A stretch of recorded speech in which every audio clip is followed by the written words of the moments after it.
What we done started. Look at what we done started. This the people party. 1, 2, 3 in the place to be. You're now rocking with the BKMC, the MCEO, the Little Lebowski Urban Achiever, Talib Kweli, and this is the People's Party. This is the world's best podcast, and I got the world's best podcast co-host in the game, the kind, the wonderful, the patient, the funny, Jasmin Leigh. Yes, patient. How you doing? You know what, Talib? I might not make it today. What's wrong? I might not make it. Oh, okay, I get it. Well, while I'm over here trying to understand what's going on with you, I'm going to check my privilege.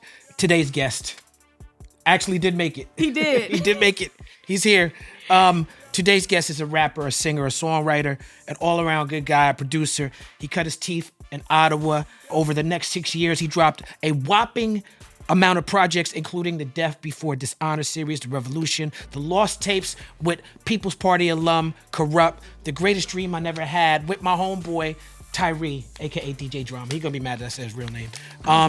He went on a 5-year hiatus, right? And he returned with a mixtape called Up for Days and went on to work with everybody from Travis Scott to Fresh Montana to The Weeknd to Beyonce. He's Grammy and Academy Award nominated artist. That means he only has a few more to go before he gets his Tony.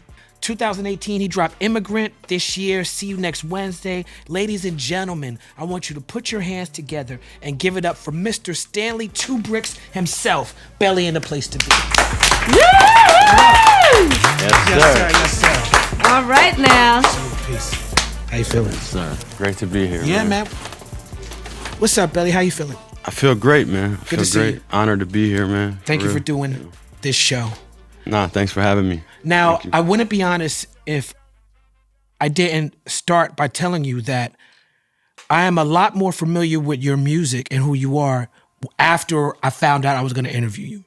And I'm a better man for it because I knew who you were. I knew you were making moves in the industry. I seen the big records that you had coming out, but I didn't understand what your roots were and where you came from. And now that I do, I'm happy about it. And it's brought a lot more great music and energy into my life. So thank you. I appreciate that. That means a lot. Coming from you, that means a whole lot, for real. No doubt, I appreciate it. You are from Palestine. Yes, sir. You're a Palestinian. Born in the West Bank? Janine. Okay, raised in Ottawa. Yep. On your song Immigrant, which you did with Meek Mill and MIA, you talk about that upbringing. Yep. You have this lyric that really hit me like a ton of bricks. You said, yes, Lord, we need a breakthrough. Build a fucking wall, guarantee the people breakthrough. Makes me think of something that we spoke to Aloe Black about on this show recently. He was talking about how he's like an activist for immigration reform, and his view is that a border, and borders just as a concept, the way we look at it, it's not really organic. It's not human-centered ideas. What are your thoughts on this? Yeah, I mean, I fully agree. Mm-hmm. Like, there comes a time in somebody's life that grew up as an immigrant and had to move around a lot, and stuff like that. You start to realize that borders are just like lines that people drew. Yeah. That's all it is, you know, and like we got to live within those laws and those lines that like a human being literally sat down and drew. Yeah. Realistically, like, you know, the Middle East used to be like 3 countries, you know, and I think it was much better back then when you didn't have, you know, 1,000 borders blocking people off from each other and giving them a false sense of pride in something that like was created. It's young, and a lot of people's countries, like, they're young countries. Very young. You know? And they're created by people who definitely didn't have people who look like us in mind, or best interests in mind. Exactly. These are people who were subjugating people, terrorizing people, murdering, raping, pillaging, and these are the deciders. Yasin Bey, he talks about being from a country called Earth, you know, and I think that's a better way to look at It's beautiful. life, yeah. Yeah. So the West Bank is essentially a peninsula floating in Israel, separated from Gaza. Can you explain to us a little bit more about the day-to-day life living in a place that does not control their own borders? I think for me, it would be unfair to speak on that experience because, you know, I was lucky enough to leave so early, and, you know, my father, you know, moved us around, and my mother kind of sheltered us with love. And by the time we got to Canada, they were like vague memories, almost felt like more nightmares than anything, you know? But I feel like, you know, for me, I don't even like to talk about, you know, a lot of like the things that we went through, because a lot of the things I remember when I was growing up is the love, you know, a lot of the times like we would just as a family be on the rooftop and, you know, my uncles would be playing instruments and singing and stuff. Like those are my most vivid memories. The cultural things. You know? Yeah, like the things that made me like fall in love with music, basically made me the person I am today. You know what I mean? So like those are the things that I kind of focus on, you know? Do you know Mo Armour? Of course, yeah. And Narcy? Yeah. These are good friends. I don't know Narcy like that. I know of him, of Right. course, but yeah, Mo Armour is like a good friend of mine. Yeah, these are powerful people in my life. I watched them navigate the mainstream and navigate as Arab Muslim artists in the United States, in Canada, you know, and Mo being in Texas. Is that a difficult thing to navigate? Oh yeah. Oh How yeah. so? Absolutely. I think a lot of times too, when you create art, you want to save some of those statements for the art, Yeah.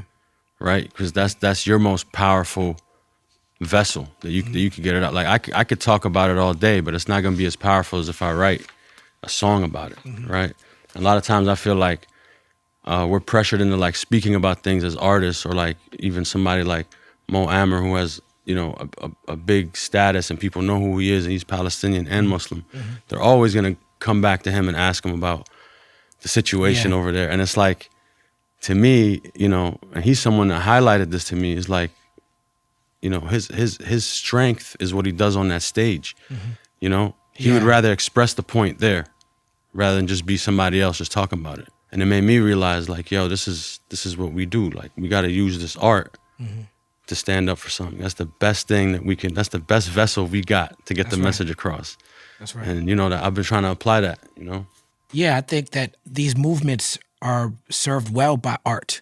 And what I hear from activists all the time is that things move better when the artists are involved. So we have a responsibility. I won't say we have an obligation, but us as artists should be trying to do that. I appreciate you trying to do that. You use your art, in your songs a lot. You mentioned being privileged to have not experienced what a lot of people go through and being able to get out of it and come to Canada. You also talk about your father and the struggles that he went through and going to prison. How did that impact you as a younger man? It was something that, like, you envision it. Like we had read articles, you know, before they came and got him and actually took him, and we never seen him again until he was done his sentence. Before that, you know, they had picked him up one time, or like it came to question him or some shit. So we knew there was, but it's the type of thing where, like, you don't want to believe that it's gonna happen, you know. Right. So we were just, me and my older brother was sleeping on the couch in the living room. The doors flew open.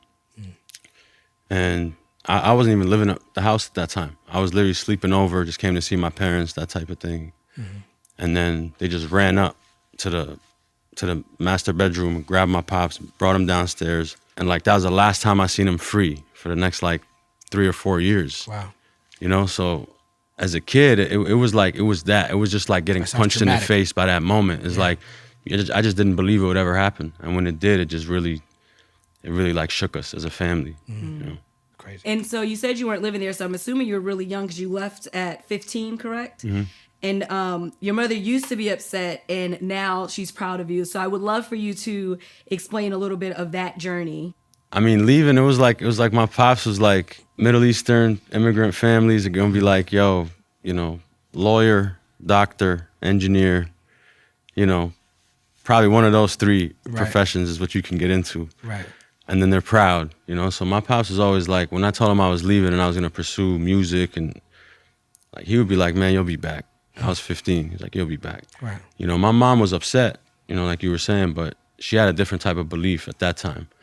And I think him saying that to me pushed me so far away that even the nights that I was like, man, I should go back, like, I'm really struggling out here by myself. Right. It kept me away from the house, because I was like, I can't let him be right. Like, I can't let him win. Wow. You know what I mean? And it really, it kept me away, but for the better. Yeah, I was the same way. Me and my mom get into it because she says that I left. I say I got kicked out at 17, whatever. It's a huge debate. But it was something to me too that no matter how much I struggled, I felt like it would be like failing if I went back to her. And I've never been back to my mom's house since then. Damn. Well, I mean, I've been back to visit. I think you should probably reconcile. Oh no, she's been back to visit. No, I've been back to visit. Okay, me too. All right, God bless her. It did sound like that. Oh, okay, no. I've never lived been there. back. I've never been back. I've never lived fuck her. there again since I left. Me and my mom are great. Yeah, that's. Shout out to Jasmine's mom again. You know, she keeps getting the short end of the stick on this podcast. It's crazy. So now you're in the streets, and you're 16 years old. You're a teenager, and now punk music is really appealing to you, right? And you're a drummer. Nah, but this is like, I don't know where this came from. This is not true? No, this is recent. This is like I just ended up on the internet. I was speaking at Berkeley the other day, and they were like, "Yeah, so how was it to come up as a punk drummer?" I was like, well, we have a drum in the keeping all back this that we in. wanted you to play, so you can't play it? "Man, Yeah, no." man, we're just gonna have a whole conversation about punk bands. I don't know about punk bands, but like really grunge bands and alternative grunge bands was my thing when I was a kid. But never. We gotta get to the bottom You know of what this. it was, Talib? We need to get your people to holler at you at the change of Wikipedia. This is a case in point. There's a case in point because, again, like I pride myself on with this podcast and making sure that we are talking about what people want to talk about, and we're talking about where people come from, and we talk about where people going. So I try to do my research, and I've read a bunch of interviews, I listened to a bunch of your music, you know what I'm saying? But again, with Wikipedia, They do what they want. they do because anybody could post there. You know what it So was? for anybody who's a journalist, this is a lesson for me too, right? We got to double and triple check when you look at things up on Wikipedia, because just because it's on Wikipedia doesn't mean if you see something on Wikipedia, like when I saw that you was into punk bands, because my question was, well, what's the name? Because it said you were a drummer in a punk band. So my question was, what's the name of your punk band? And what I should have did was I should have Googled The name. the name of your punk band. And then if I couldn't find that, I should have been like, I don't know if that's right. I feel you, man. And the thing is it spun off from that. So like certain articles got written and certain things happen where articles mention that. And then so now there's like articles living on the internet that be like, yeah, the Hilarious. former, punk drummer. I know what it was. Okay, so were you playing Guitar Hero at some time and you played the drums on there and then they said you were a punk drummer from that? No. No? Okay. There's a dope band from the 90s. Their name is Belly. I remember. Right? Yeah. So I don't think they're punk. I think they're more like alternative. Maybe that's what it is. I think that's maybe where the mix-up happened. That must be where it is. We should look up somebody, Steve, look up the drummer in Belly. And let's see if he resembles you at all. If he looks like me, I'm getting up. That's it. I'm out of here. Word. So let's talk about being from Ottawa, Canada. It's not a place I'm very familiar with. I've been there once or twice doing shows. Americans can be very hard on Canadians in terms of stereotypes. Yeah. South Park, you know what I'm saying? Have you ever seen this movie Canadian Bacon? Nah. It's a classic. You might not think it's a classic being from Canada. Nah, I'm gonna watch it. I'm gonna watch it for sure. It's a John Candy, rest in peace. I'm gonna definitely watch it. Big Canadian legend, rest in peace. Yes. John Now Candy. you also in your music talk about your experience with selling drugs. Yeah. You know what I'm saying? And this is not something that people, I'm just saying as Americans, we're very stereotypical. We don't associate that with Ottawa.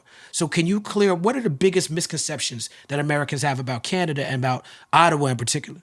Well, I mean, I think it's getting a lot better. I think when I first started coming down here and people would, they'd be like, gangster rapper from Canada. Like, come on. Like that's how the reaction really used to be, right? I think it's a lot different now, but I think the biggest misconception is, man, people are fucked up anywhere you go. There's people struggling, man. Like the way people like to look at it is, oh, it's Canada, it's friendly, it's cool. That's the stereotype about Canada. But any city you go, the way they set it up is that there's gonna be the classes. That's right. There's gonna be the people that they keep down, and there's gonna be the people that they uplift. You already know what goes down over here. Everybody's doing what they gotta do to survive, and we look at it in a much different way than somebody else might look at it. But that's really how it was. Like any city that I went to, in the beginning, I didn't really have friends that were like, rich or like getting money like that. I didn't have.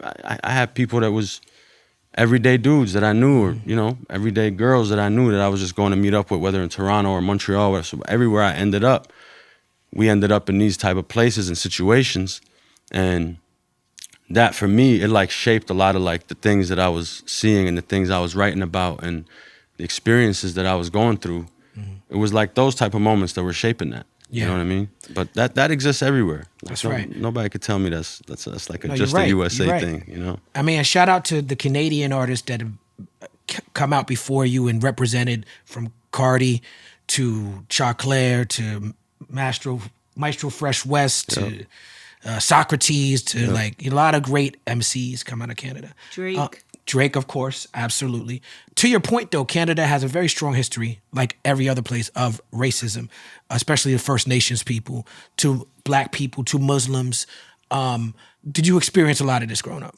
I think I experienced it in Canada when I was still learning to speak the language, and you know, I think that alienated me to a point where like the other kids would make fun of me.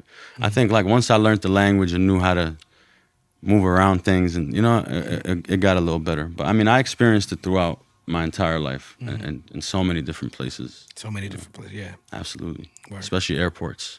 Yeah. Oh, I bet. We're going to talk about that too, because Yeah. I got some stories. We could swap stories about customs. You studied Eminem while growing up. He was one of your favorite rappers. Can you let me know why M was so vital to your career? I loved rap already at that point. I was already a student in the game. I just felt like he elevated certain things when it came to like his rhyme schemes and certain things like that. It was like the first time certain things like that were heard like by the masses. You know what I mean? Like him rhyming 3 and 4 words in That's a every good way to bar. put it. And all, you know what I mean? Yeah, because he was part of a scene, but he brought it mainstream. Yeah, absolutely. Yeah. Like there was a lot of those guys doing those like, you know, double and triple rhymes and Yeah. compound rhymes and all that, but he really was the first one that, you know, kind of made it pop, you know? I like to study, like I'm cerebral. Like if I pick something up, I'm studying like the science of it. You know, if I'm playing ball and I shoot and I miss, I'm like, all right, how many degrees was my wrist off? You know, like I'm really cerebral. So when I fell in love with rap, that's how I approached it. I was like, Right. oh, why does he sound like this on the beat? But, you know, Big Pun sounds like this. But then Biggie sounds like this. You know what I'm saying? But then Hove sounds like this. So I was really taking in different people and being like, oh, why are the pockets different? Why are the flows different? You know, all the and trying to apply that. And I feel like when Eminem came, it was just like a different thing at that time. To me, it felt so different. And that's why like I really dove in and really tried to study what he was doing. So I know Eminem is on your bucket list to do a song with, but was wondering, are you wanting to do more of like the serious, straight bars Eminem, or more of the entertainment side Eminem? Which would be more that you lean towards? I think it just depends what the studio night is feeling like. If we in the studio, you know, and we feeling saucy like that, and we want to do some, you know, some But I think funny. that's what's funny about that question is that the funny thing about Eminem is, you know, I don't know the names of the bigger Eminem records, the ones he has with like Rihanna and certain other records he has. Right. But these are records they played on radio all the time. But what's funny to me about Eminem is it doesn't matter how pop the record is, and he has a lot of pop records with pop production, right? Yeah. It doesn't matter how pop the record is. He, as an MC, is always trying to impress MCs. So sometimes, I'll just be honest, it sounds out of place to me. Sometimes, like, the record is so pop, and it's like, you know, I'll die and I'm on fire and whatever the hook is. And then he's like barring them out and he's just going so hard. It's like that EPMD record on the Nas joint. It's like, yo, okay, EPMD's rapping Nas. Everybody understood the assignment. Eminem is like, no. I have to outdo my verse from last year on the last feature you heard me from. So now I'm going to just... And I'm like, whoa. Right. And I can't imagine having that amount of pressure every time you get in the fucking booth. That's that you crazy. got to come like that. It's crazy. He got to do the voices. He got to do the... And he's always trying to outdo whatever he did the last time.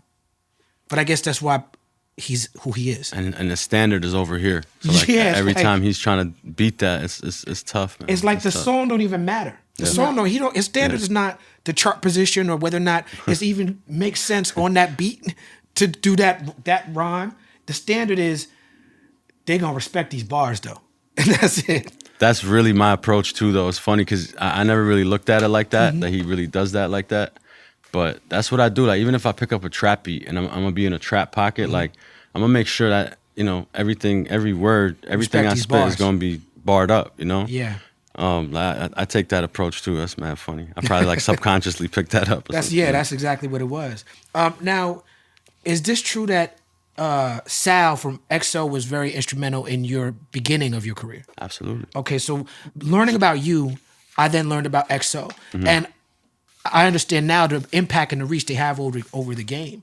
You know what I'm saying? I was able to learn about Danny Boy Styles. Is that correct? My brother, yes, sir. And Animals, Ben Billions, Infamous, The Healer.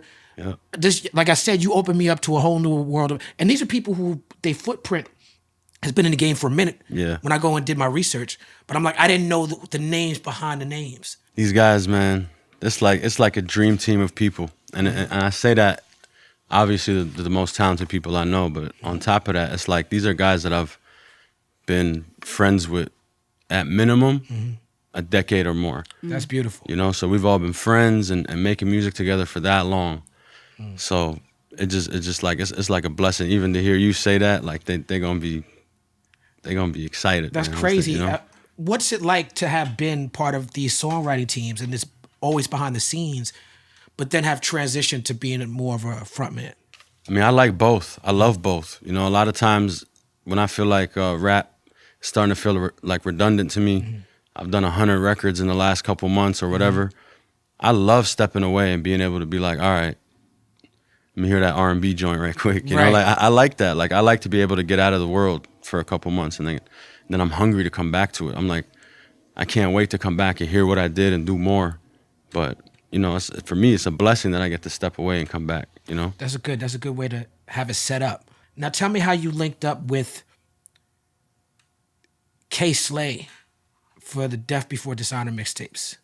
Because, and let's give K Slay his flowers because I don't think he's talked about enough. Who he is is like a graffiti writer, legend on the subway. Yeah. Went to prison, got locked up, came back out, remade his name over again as a mixtape DJ, became one of the most important forces in hip hop. It was incredible, man, because it was a dude that I was back then, like we were just both kind of making moves in Canada. You know, shout out to Big Apple. But he's the one that drove me down there. Okay. And like literally drove me right outside of K Slay's building. His man came down and was like, yeah, like, you know, where's the money for the hosting type of thing? Right. We gave it to him. And he was like, all right, come on, follow me. And we just like literally walked up to the building and just knocked it out with him in famous person. building. Yeah. Yeah. And it was crazy to me because I was like, it was probably the first time I seen that many champagne bottles in one place. K Slay had it like bubblied out the whole spot. It was inspirational, man. Being around that type of energy and just seeing how he turns it from low, like what else going on, and then the mic comes on and it's just like now, oh shit, K Slay's here. Yeah. You know? It was dope, man. It's inspirational being around that, especially that young. Yeah, and you also got it in with Drama, who's you know, another great DJ. He like changed the mixtape game. You understood the power of those mixtapes though, right? Like how was those mixtapes impacting your life at that time? I mean, it was like a staple at that time. Right. It's like if you got your Gangsta Grills or even just a DJ Drama. Yeah, Gangsta Grills was hosted mixtape. Very you know important. What I'm saying? Yeah, the Gangsta Grills was like the next, you know, but for me just to have something hosted by him, and it was like the first mixtape he did where he didn't speak on it. Right? So the whole tape that me and him did together, he actually didn't speak on it. Okay. He was just like, he just put his name on it. yeah, just like, yo, I fuck with this project. I'm gonna put my name on it type of shit, you know? I was the first one to bring him to Canada. So, you know, the relationship runs deep, man, with Drama. We ain't spoken in a minute, but it's always love with Drama. Yeah, I met Drama. I used to have a bookstore in Kiru Books. I used to work there, and me and Yassine Bey, we ended up purchasing it. I used to do open mics at the bookstore. And Bahamadia was one of the first famous people I knew. So I invited her to come up and spit at the open mic. And she brought DJ Drama with her. He was outside beatboxing while we was freestyling. What year was that? 97. Wow, man. Yeah, Drama been in the game. Yeah, he been. So this was before, he was just in Philly. He with dreads. He looked like he had baggy jeans and dreads, the dread cap. And then he went to, I don't know if he went to school or moved to Atlanta, but he peeped what was going on in Atlanta. He seen a void for the mixtape in Atlanta. He was already like doing the mixtape, the East Coast mixtape, and he seen a void in Atlanta. He was like, I'm gonna do this mixtape, but I'm gonna showcase what's going on here.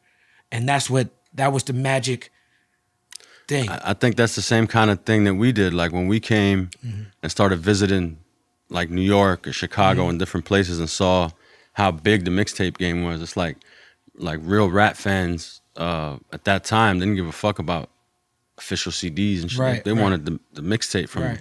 their favorite artists, right? Right. And once we kind of like caught that, we went back to Canada and applied that same shit. Nobody was doing that at that time. Like I remember selling like 60,000 and you know 50, 80,000 of Right, certain independent hustle mixtapes. shit. Yeah, just being on the corners. You know, shout out to Cash. You know, my brother Cash. That's how he started. He was really like, all right, I'm gonna just do the street team thing. Like, we didn't even know what a street team was. He just hit the streets and really put units. You know what I mean? Put numbers on the board. Right. Like it was crazy, and we really did that just by coming down here and kind of just witnessing the hustle and witnessing that side of the game. Now your debut, The Revolution, that dropped in 2007, right? Yep. That song in particular, The Revolution, the title track, it has a line on it that really was dope to me. When you're getting that oil money, who give a fuck about flipping coke? I feel like right there in that bar, you encapsulated so much about just being able to look at society in a macro way and understanding that it's not about following the law all the time. It's about doing the right thing. And, you know, and just the hypocrisy of the system. Pressure you did with Genuine. You was winning awards. You had chart positions now. So this was like the first time you starting to get famous in Canada, right? Yeah, man, it was crazy. Like on a national level, yeah, absolutely. What made you go from the more revolutionary approach to start pushing a more street approach, or more like I could get records, I could do records with Genuine, a type of approach?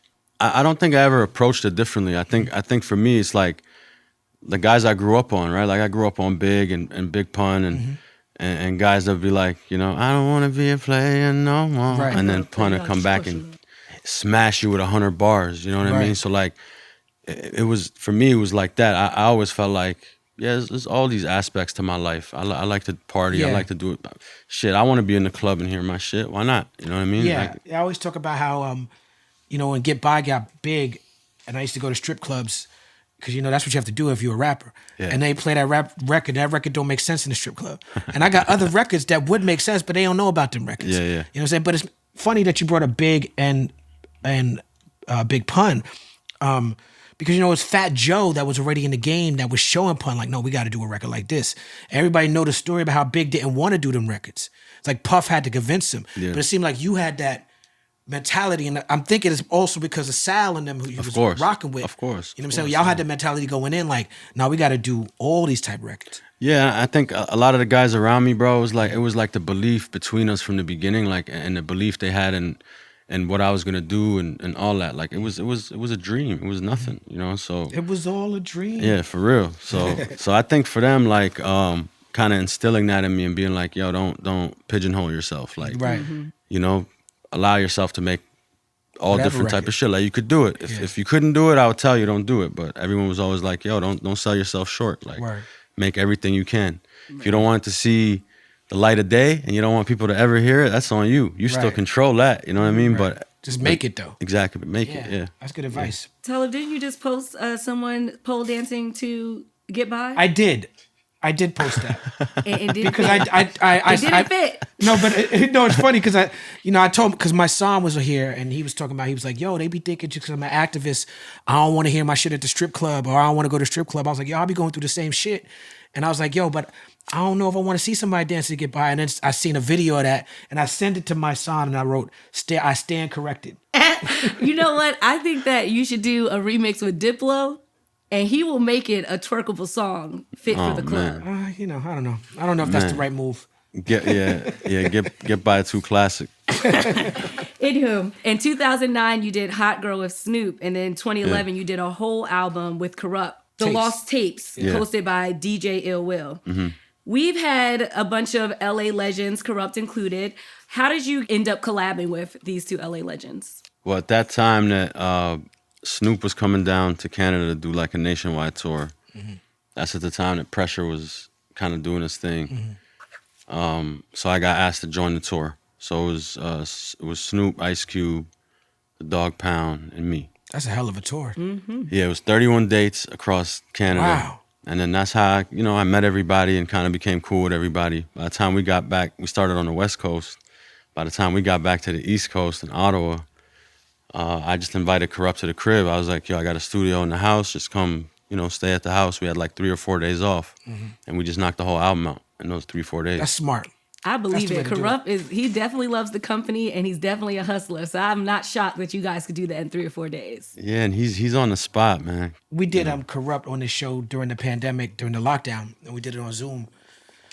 And Corrupt interview for this show, that what we filmed was 4 hours long? It was long. 5-hour interview. Because, we did like a 2-hour interview. And then I said, all right, well, everybody give it up for Corrupt. He was like, no, hold on. Now I got to interview you, Kweli. And then he's like, Jasmin, you my co-host. And then he proceeded to take over and talk shit for another 2-3 hours. That's amazing. What was crazy was I had shit to do. You know what I'm saying? Like, I'm on a schedule. But I'm like, this moment in time, how could I stop doing this? Yeah, You know what I'm that's saying? legendary. If I look back in the future, I'm gonna be like, yo, Corrupt wanted to talk to me, but I went to, go to whatever appointment I had that day or whatever. It's like, nah, put everything else on hold. Nah, that sounds legendary. People's blowing on my phone like, where you at? What you doing? I'm like, still on the phone with Corrupt. That's legendary though. Yeah. And for me, he's always, been such a real dude to me. Even like at a time where I was just a young dude coming in the game, he was always dropping gems and wisdom on me. Like in those 3-4 days that we locked in and worked, he was always making sure to like, put me on game to certain shit. Yeah. And I always remember that. Always be grateful for that. So shout out Corrupt. Oh, right. That's what he kept saying.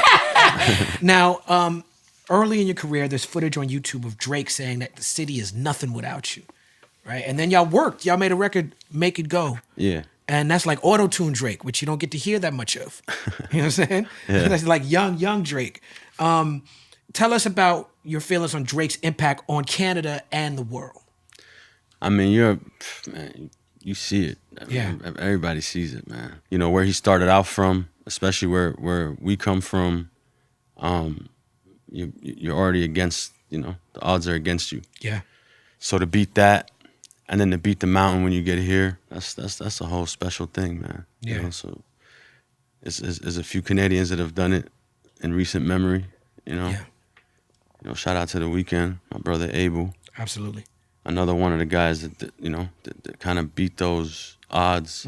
But it's hard, man. It's hard, especially like for us. It wasn't like this is like we had like hip hop stations. They were like top 40 hip hop stations. Right. It wasn't like we didn't have something that we could just be like, yo, who are like the 10 hardest spitters in the country right now? All right, turn this on. And shout out to all the college stations. I'm not trying to take Right. away from what they were doing. They were Yeah. putting it in, but I'm saying like in terms of mass big market stations, we didn't have that. And then once we did get it a little bit with like flow and stuff like that, the formats changed. We had it for a short period and then boom, the formats changed. All the advertisers need to go back to a more, you know what I mean? And it all comes down to what the money wants. So for a rapper to like actually make it out of Canada and then cross the border and make it here, it's a big deal. Real big deal. Drake is definitely a big deal, one of the most iconic artists ever. And he's not even done. And it's like, I just can't wait to see what Drake is going to be next. So then we coming into 2015 at this point, and Up for Days comes out, and people are fucking with it for good reason. And got French Montana, Joel Santana. I have a song called Poltergeist as well. It's produced by Zaytoven, who you also work with. Yeah. It's me and Gucci Man. That's fire. That intro song came from nothing. Great bars in that. Santa never had shit for a Muslim boy. Yeah. Great bars. Thank I have a Muslim name. I remember how the country changed after 9/11. That was like a precursor. That energy was a precursor to what Trump is doing with the Muslim ban. How did 9/11 affect you as a Canadian Muslim? I mean, I remember the first time I tried to cross the border to come here after 9/11. Muslim boy had to wear a cross just to cross the border. Yeah, spent 13 That's hours. a great bar too. Thank you, man. Yeah. Yeah, I spent 13 hours. Me, Sal, spent literally 13 hours in the airport. The first time we tried to fly from Ottawa, we were going to Chicago. And that was right after 9/11, probably like a year after 9/11. Yeah, but it was like that. They put us in a room. It was just a camera in there. They didn't give us water, food, nothing. It was just a camera that said anything you say is being recorded. Anything you do is being recorded. and they would just come in and ask us like 2 questions and then leave for like 3-4 hours. That was my first experience of trying to come down here after 9/11. Wow. That's crazy. Palestine used to be a dirty word in the mainstream. Some of that's changed now. Myself, you know, on the Black Star album, we give a shout out to Palestine. All through my career, I've been asked to perform at like Free Palestine or pro-Palestinian events. And just because of, you know, the way I look at my activism as intersectional, I've always supported this just in, you know, with my time and my energy. So as you know, as a performer, it's easy to do. Somebody asks you to show up for a good cause. It's nothing for us to come and rap for a good cause. Absolutely. So I've always done that just because it was easy to do. But then I got invited to do a show in Israel, right? And I'd never been to Israel, and I was like, they were offering me a lot of money, like more money than I ever seen for one show. So I took it, but then I started getting criticized because people are boycotting Israel. You have BDS. And so after a week or so, this Palestinian rap group, DAM, D-A-A-M, those brothers, good brothers, reached out to me. Legends. And they asked me to respect the boycott. So I did, gave the money back, respected the boycott. But then I got really, I've been trolled a lot on the internet, but some of the worst trolling I ever received was when I backed out of that Israel show. And I say that to set up a situation where years later, after that, I've been very critical of Nazis.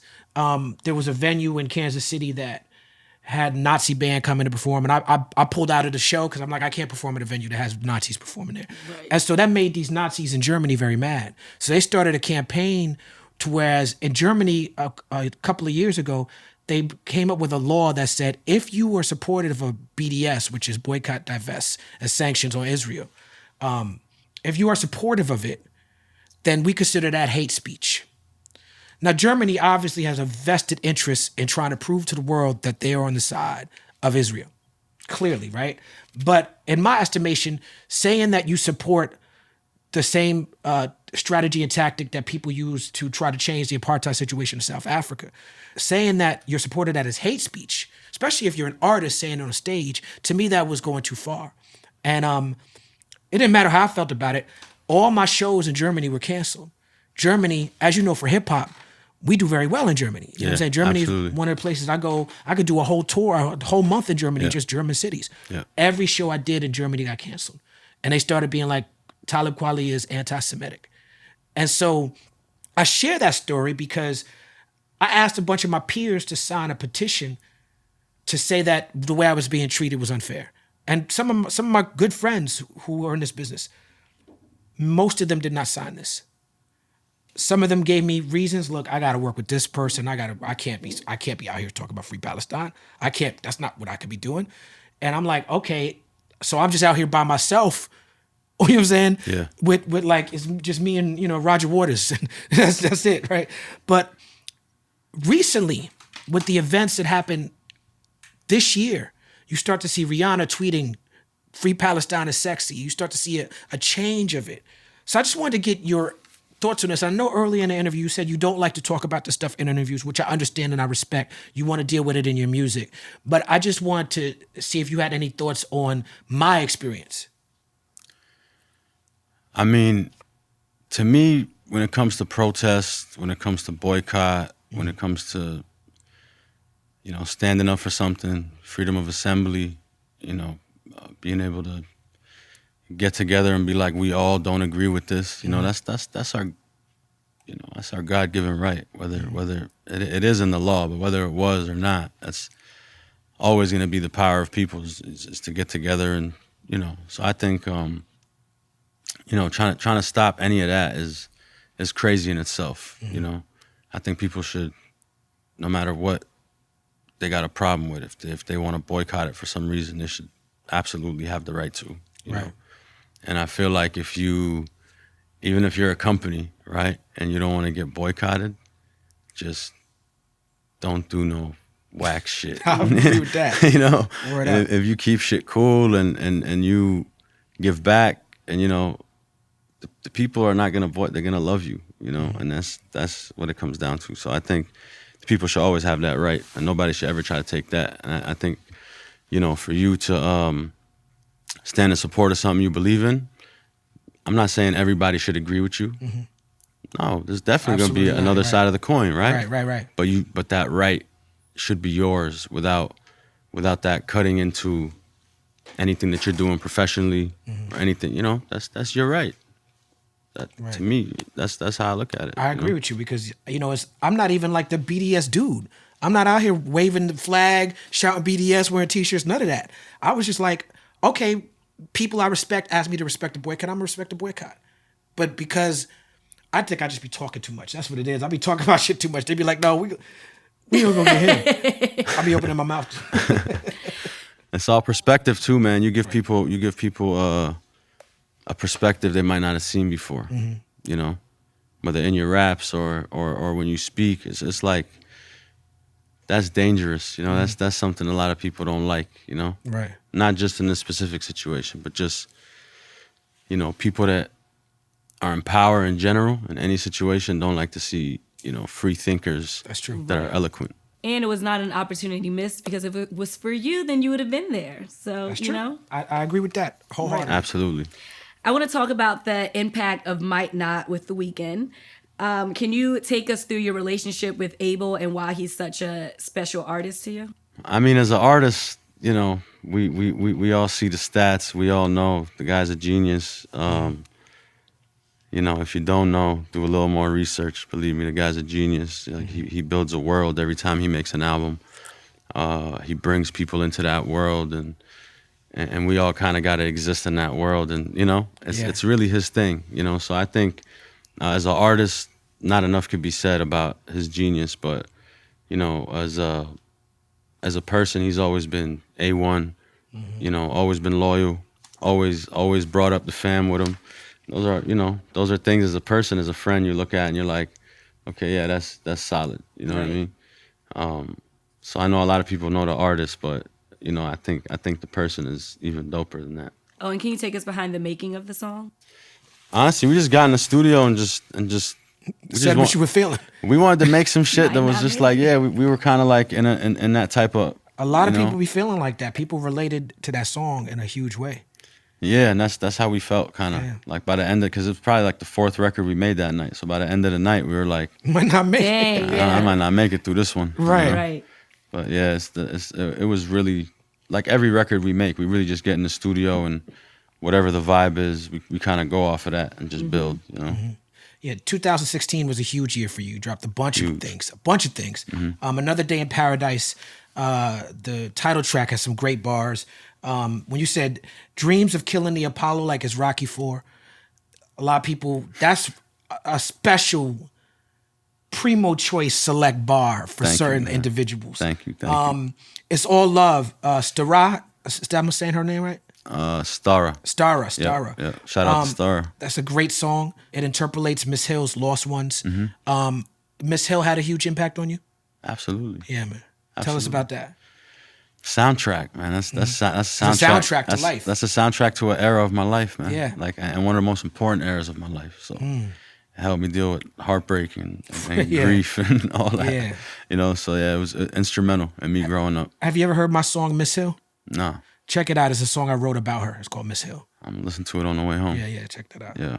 You, like I said earlier, were dropping mass music in 2016. You came with Nzambia. Jadakiss is on it, Future, Nav, Young Thug, Zach, Ty Dolla $ign, Ashanti. What does that word mean? It was like me staying up. I used to like. Oh, that's what I thought. I thought it was insomnia. That's what I was thinking. Insomnia and becoming a zombie because of it, Insomnia. That was my guess. Guess properly.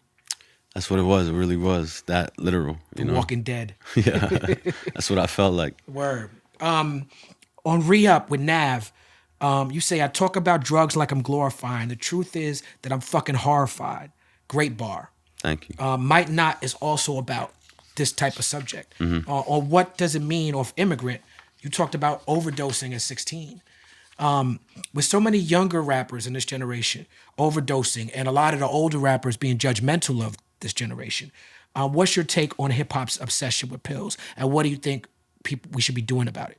I was lucky enough to find my, kind of like my way out in terms of just like mentally being like, yo, this is not what I want to do, I started getting into psychedelics, which not encouraging nothing, but you know, for me, it was. It helped you get away from the pills. Yeah, and it just helped me find, you know, something different. You know, I was so used to all of the effects that all the other shit had on me that, you know, I kind of forgot that there's other ways to feel good, and not just necessarily with drugs or psychedelics. There's just other ways to feel good just in life, you know. Right. And I wanted to find that again. Right. So that was like my purpose, and that was the way I got away from a lot of things. I just wanted to change myself and become better.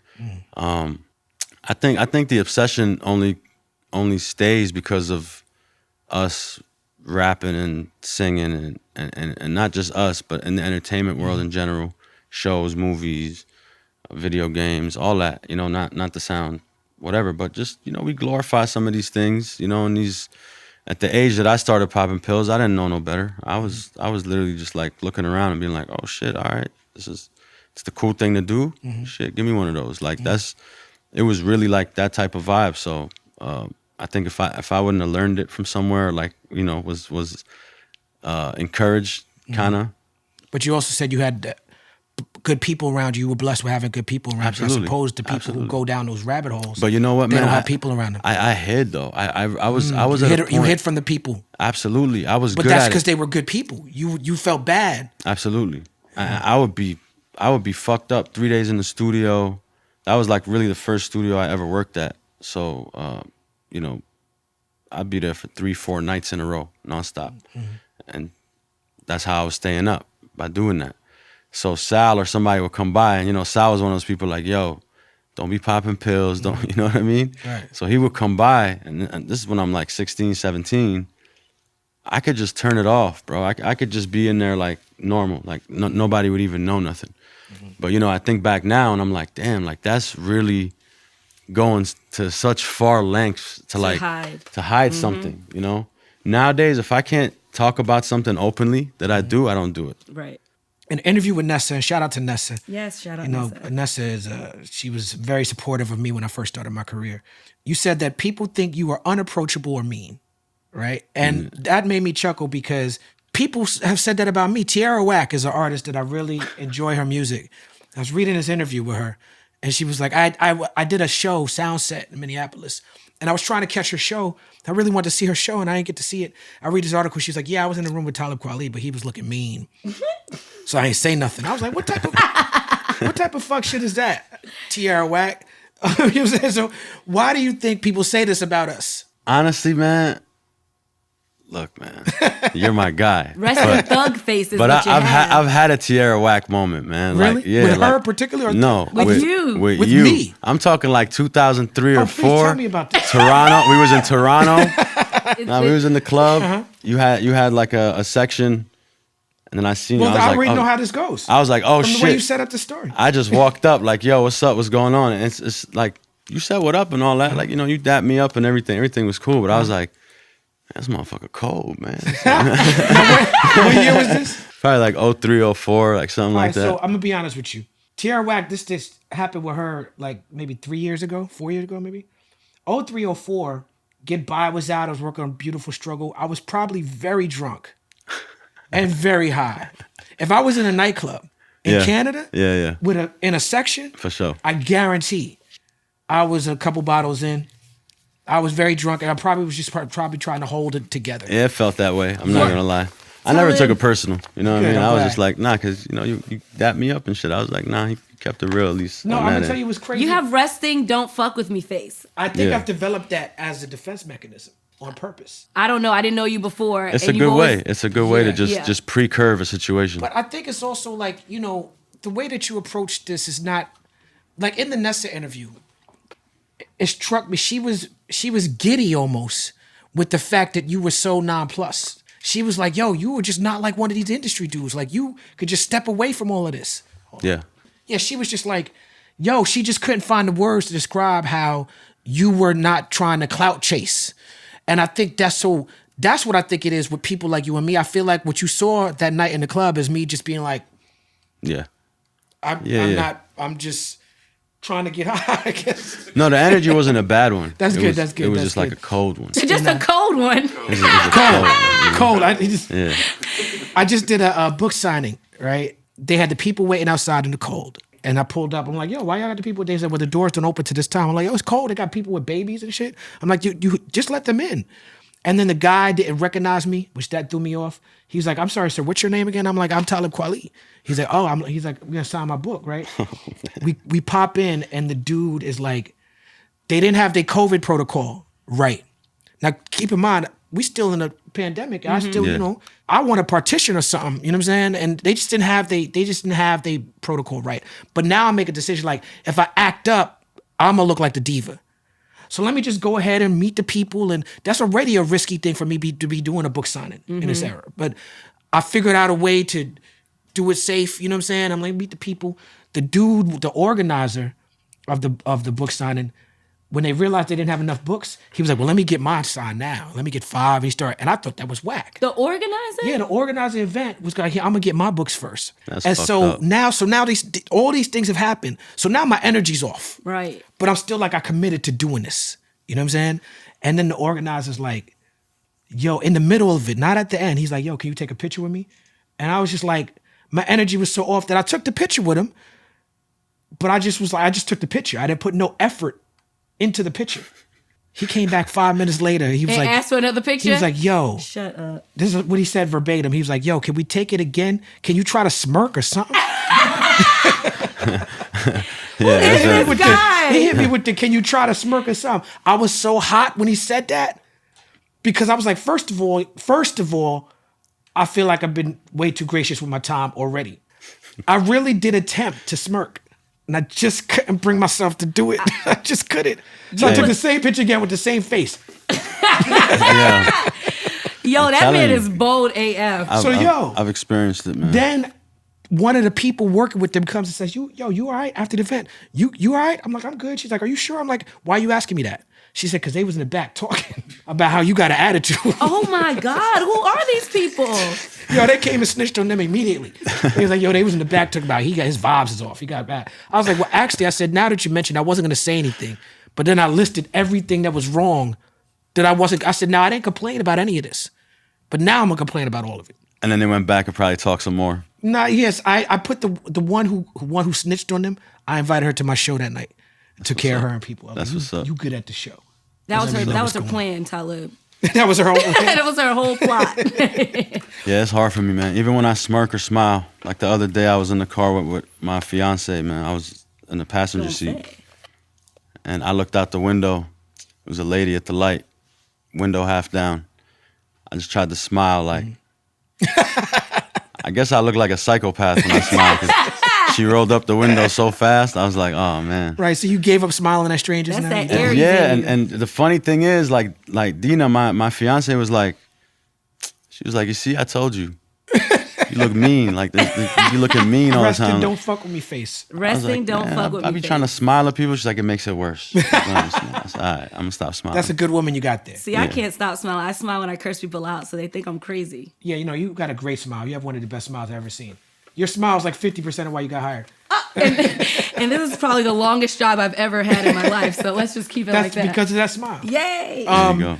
All right, so let's go to 2017. You dropped Mumble Rap, which is a very interesting album title. Why'd you choose to call it that? You just fucking with you trolling us? Yeah, it was weird. It was kind of that, and at the same time too, it's like a lot of my friends, young guys that came in the game, and I think they were getting a lot of like this Pushback. Yeah, it's kind of unfair to me, you know, because I would be around them and like they were such cool dudes, bro, innovative, and even though they weren't expressing like themselves the way we might, you know, they were doing it and they were uplifting this thing that we kind of love so much, you know what I mean, regardless, and extending the life of it. And I was just like, I always felt like, you know, all the young guys got like a bad rap on that mumble rap shit. I agree. You I know? tell purists and people who, because I got a large purist fan base, obviously. People who are older than me and my age who don't like that young boy shit. Absolutely. I tell them, you know, when talking about mumble rap is a good title because it's funny to say. The idea that somebody would mumble as they rapping is funny. But the truth of the matter is, the people who listen to quote unquote mumble rap, well, they understand it perfectly. So how can you say it's mumbling? Just because you don't understand it doesn't mean somebody's mumbling. Absolutely. And I tell people, I try to remind people that like, it's just not for you. And that's got to be okay. That could be okay. That's fine. And like we're at the point where we got so many subgenres of this thing. It's just we don't name them. See, when rock was popping and had 60 different genres, we knew. It was like, oh, this is Dark Cloud Thursday rock right here. It was like so many. Dark Cloud Thursday rock. You know, like we you knew. just invented a new genre. You know what I mean? Like now you look at everybody in hip hop and all the different things we do, and it's like rap, hip hop, like that's it. That's the genre you guys. And it's like, nah, there's so much more. Like how come we haven't broken this up into subgenres? Let people grow within those, those things. What's ironic though is that besides Pusha T, this is mostly like a solo album for you, which your previous projects had a lot of features. It was almost like the type of features. I think you're an organic artist. So I don't want to say that it was strategic, but you definitely had features that were attention grabbing. Yeah. To let people know, like, this is the level of the game I'm playing on. And I feel like after a few albums of that, you're like, all right, I already did that. Let me bar them out a little bit on my mumble rap album. Yeah. Right? And you said rest in peace to Chinks, which was dope. That's accurate. That's accurate. Okay, cool. Yeah. You have a great bar. This is one of my favorite bars I ever heard from you. You said, look at all this shit that we made it through. They bug your house and they raid it too. Facts. If that ain't ironic, I'm a crazy fool. That's a great bar. Thank you, man. On the Come Down Is Real Too, which is a great album title and a great concept for a song, samples Things You Do by the great SWV. You talk about making $1 million the first year you moved out of Canada to California. Yeah. Why did you leave Canada? To make $1 million? More. More, Right. I just wanted more. Like you said on the album with Corrupt, I think it's with Corrupt, you said, you try to get rich, I'm trying to get richer. Yeah. I mean, it wasn't even just about getting richer. It was like, in Canada, I achieved things. I didn't think, because of the way the system was set up, I didn't think that I would even achieve the things I did in terms of rapping and getting to where I got to.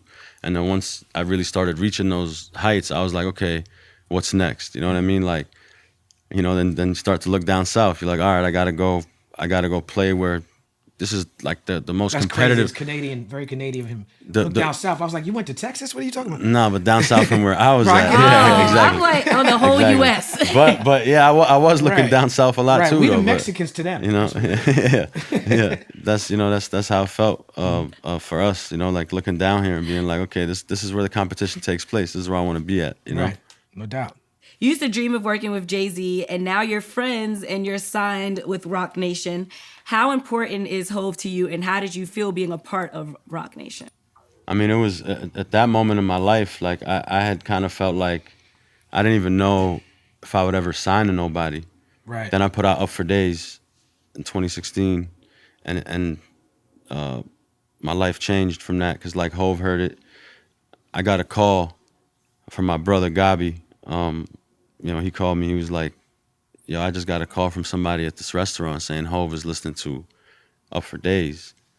And that's the first time I heard about it. And then like a couple weeks later, I was meeting with him. And we signed a deal off a handshake. Like he was just like, I'd love to have you here. I was like, all right, well, I'm here. Right. Let's do it. And we shook hands, and that was it. It's beautiful.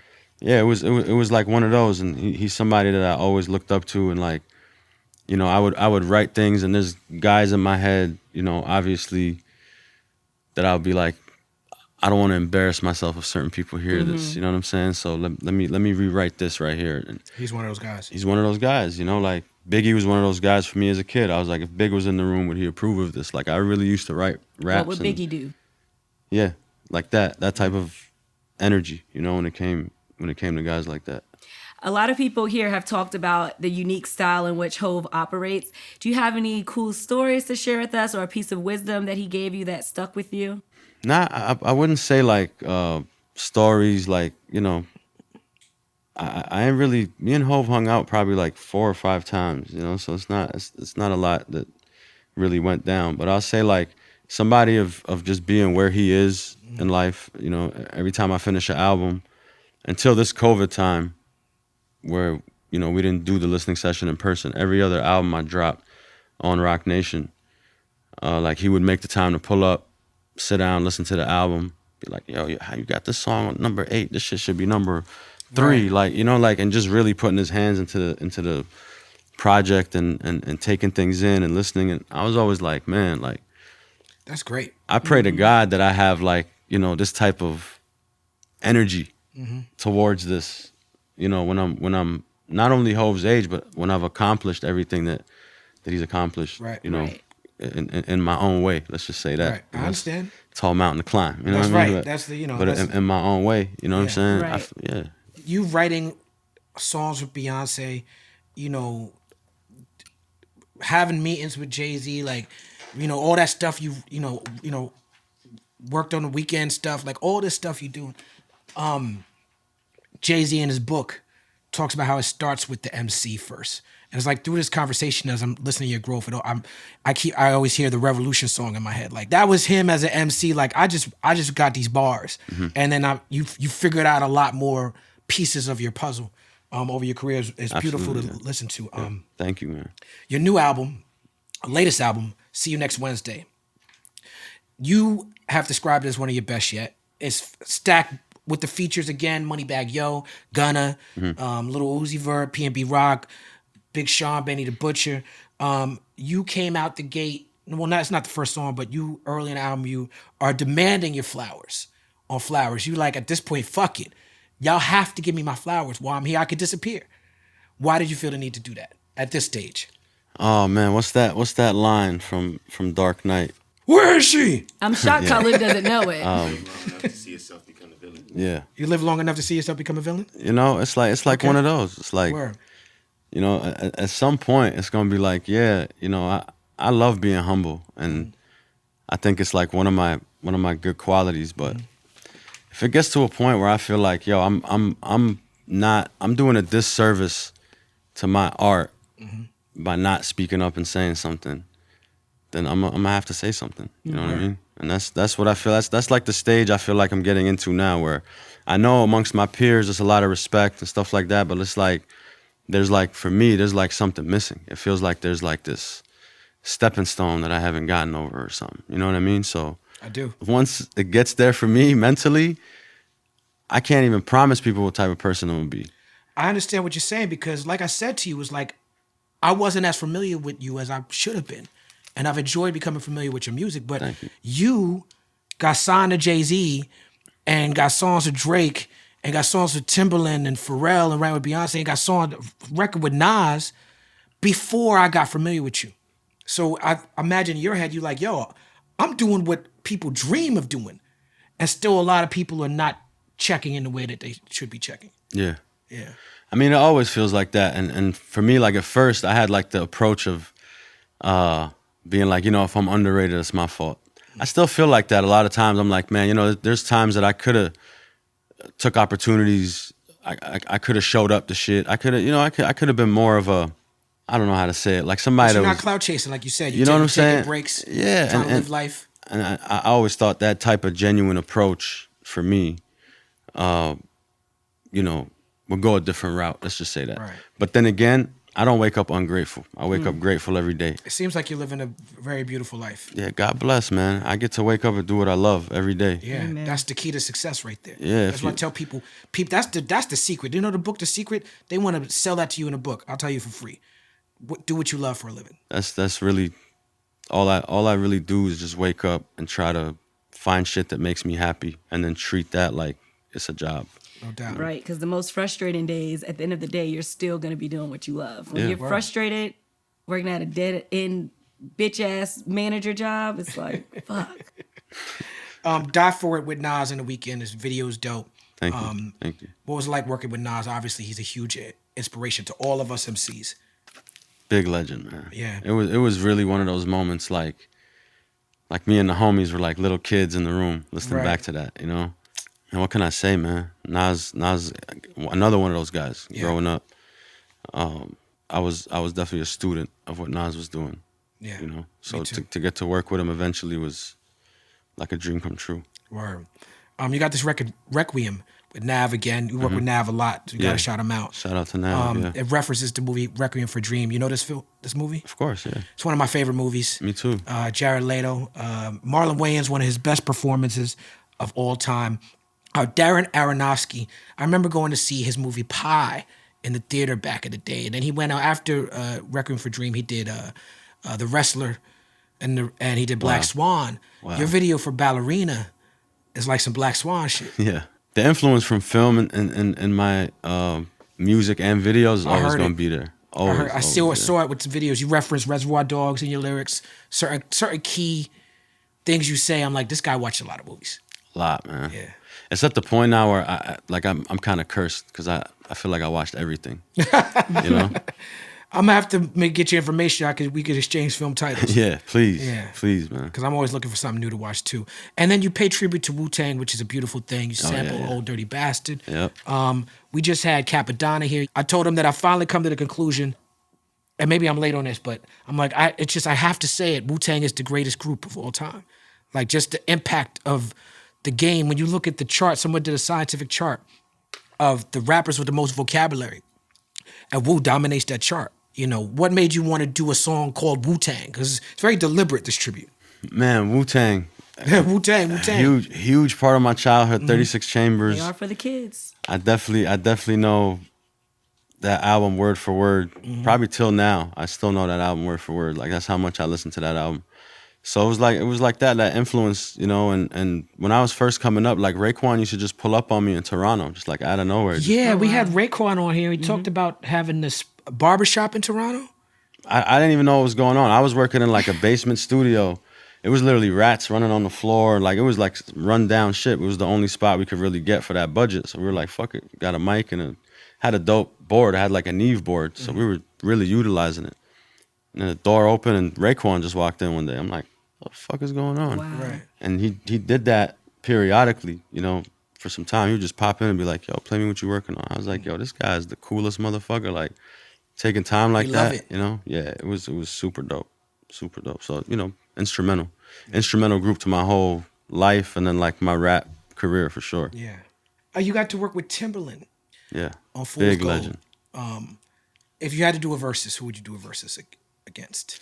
I don't think I'm like primed to do a versus. I think like the type of versus I would have to do, just because I don't think people know. I get where you're going with this. A lot of my shit. I would do like a versus. In a hypothetical world. Yeah, versus for verses. Like, we do a real versus, but versus. You know what I'm saying? Like, we play each other's hardest verses.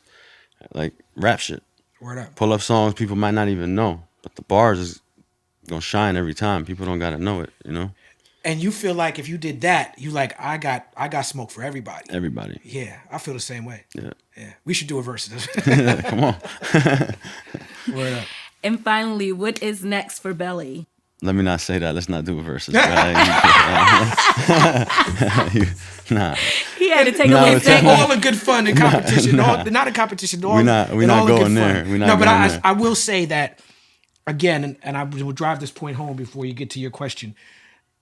You are a stellar MC, brother. Thank you. Like, man. I really enjoyed hearing. That's why I keep bringing up these bars. I'm like, yo, you was catching me on some of these bars. Like, I'm like a kid at Eid right now, bro. Like, just hearing you say that type of stuff makes me like, you know, hearing you say that. Again, man, it's not like, you know, validation for nothing. You know, like, we don't need that shit. But to hear you say that really gives me like a different type of feeling, energy. No doubt. I appreciate it. I'm about to go make some music. You should have came up to home. me in a club and rapped. Yeah, right. Imagine I was that guy. Hey, that guy's pretty good. Imagine I was that guy. Don't be that guy, by the way. Yeah, please. Just joking. Please. Well, I came up to Talib and rapped in the club, and here I am now. Right. Yeah. Just kidding. And here's the footage right here. Anywho, so what's next for Belly? A lot of things. I'm getting to the point too where like I love everything I do in the music world. I want to start trying to like do other things in the art world. You know, that's probably like my next approach is just figuring out like what else that I can express myself doing. You know. Cool. No doubt. Yeah. Well, we are excited about it. We look forward to the next evolution, the next chapter. Thank you. The People's Party is proud to have Belly. Give it up for Belly. I'm honored. Thank you, bro.